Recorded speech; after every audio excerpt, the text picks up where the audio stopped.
Kasus kekerasan seksual, seorang ustadz memperkosa 13 santriwati.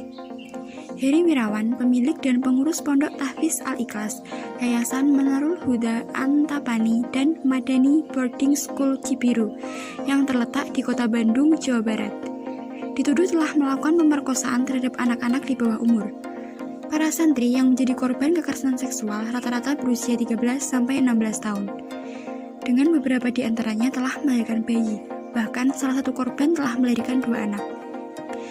Kasus itu pertama kali dilaporkan kepada kepolisian Mei silam.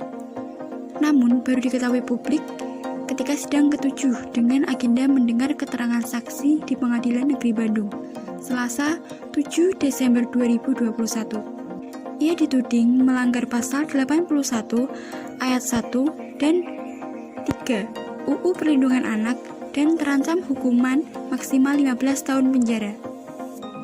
Minimnya sorotan publik terhadap kasus kekerasan seksual di pesantren ini memicu pertanyaan tentang pengawasan di lingkup pondok pesantren yang tertutup. Padahal, merujuk pada data Komnas Perempuan pada periode 2015 sampai 2020, kekerasan seksual di lingkungan pesantren di posisi kedua terbanyak setelah universitas.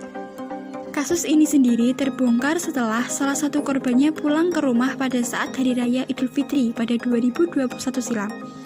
Ketika itu, orang tua korban menyadari ada yang berbeda pada anaknya. Akhirnya, diketahui bahwa sang anak tengah berbadan 2. Mengetahui itu, orang tua korban kemudian melaporkan kejadian itu ke Polda Jabar serta Pusat Pelayanan Terpadu Pemberdayaan Perempuan dan Anak. Setelah menerima laporan itu, polisi kemudian melakukan penyelidikan dan penyidikan hingga terungkap bahwa korban diperkosa oleh Heri Wirawan. Ternyata korban pemerkosaan Heri berjumlah 13 orang. Dari jumlah tersebut 9 bayi lahir dari 8 korban. Ada anak yang melahirkan 2 kali, rentang usia korban 14-20 tahun, dan yang terakhir melahirkan di usia korbannya 14 tahun.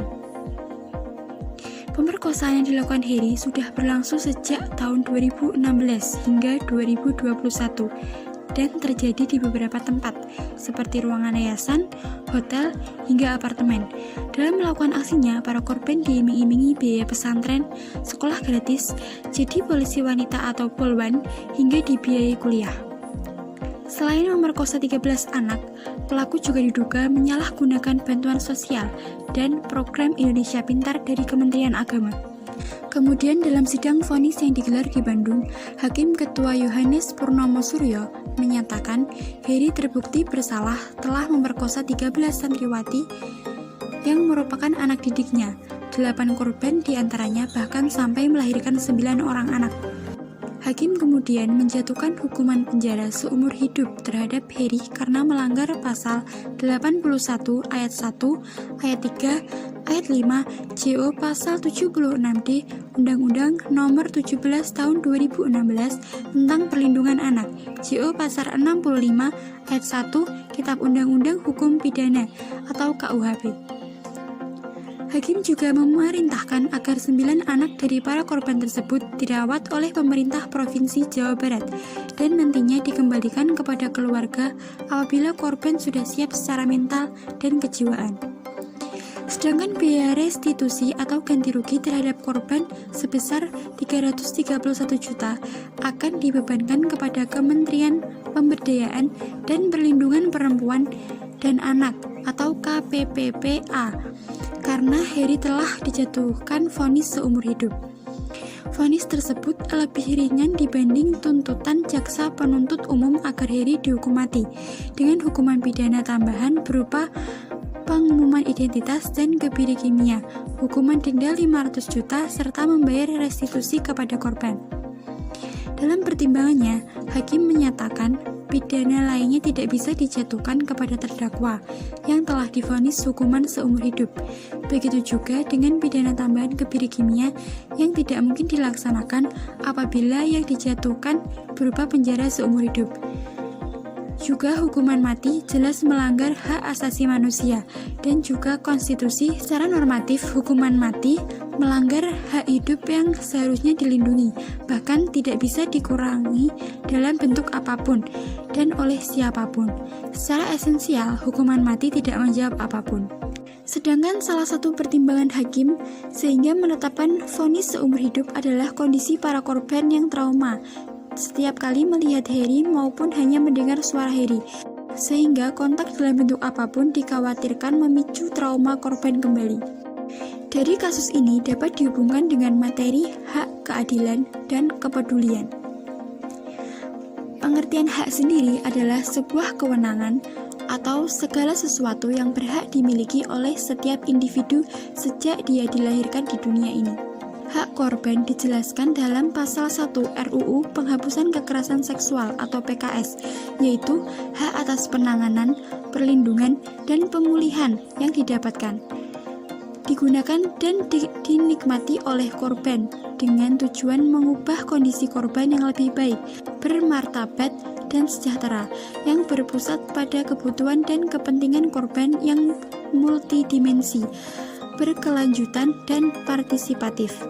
Selanjutnya, keadilan merupakan tindakan yang memberikan sesuatu kepada orang yang memang menjadi haknya. Kasus kekerasan dan pelecehan seksual di Indonesia masih menjadi problematika dan belum memiliki kepastian hukum yang kuat, terutama dalam hal pembuktian di peradilan. Perlindungan pada korban kekerasan seksual di Indonesia saat ini sangat minim. Korban kekerasan seksual masih sulit membuktikan saat dia menjadi korban kekerasan seksual. Selain itu, proses peradilan yang lama kerap kali menjadikan kasus ini terhambat dan tidak ditindaklanjuti. Budaya hukum yang masih menerapkan budaya patriarki, sistem peradilan yang rumit kerap kali membuat korban kelelahan baik dari segi psikis hingga biaya yang menyebabkan memilih untuk mencabut gugatannya. Karena masalah penegakan hukum dalam kasus ini terhadap pelaku tidak hanya berkaitan dengan pemberian perlindungan saja, juga berkaitan dengan hambatan yang dihadapi, termasuk memikirkan mengenai tuntutan keadilan yang sering dikaitkan dengan perlindungan HAM bagi pelakunya. Hukuman pelaku untuk kejahatan seksual seringkali tidak memenuhi rasa keadilan bagi korban, keluarga korban, maupun masyarakat luas yang menaruh simpati terhadap korban. Kemudian kepedulian adalah sebuah sikap keberpihakan kita untuk melibatkan diri dalam persoalan, keadaan, atau kondisi yang terjadi di sekitar kita. Dalam hal ini, masyarakat masih memposisikan korban sebagai penyebab terjadinya kekerasan dan melihat kasus kekerasan seksual sebagai permasalahan korban saja. Kurangnya empati dan kepedulian dari saksi yang mengetahui tindakan kekerasan seksual tersebut. Stigma masyarakat yang menganggap kekerasan seksual terjadi karena perempuan yang menggoda. Perempuan kerap kali dicap sebagai perempuan murahan, perempuan nakal juga masih kena kental. Di sisi lain, pelaku tidak pernah disalahkan. Padahal dalam kasus ini, korban adalah seorang santriwati. Pada tataran kebijakan, masih banyak kebijakan-kebijakan yang tidak ramah terhadap perempuan. Misalnya, dalam hal penyelesaian kasus kekerasan seksual, perempuan kerap kali tidak mendapatkan hak-haknya.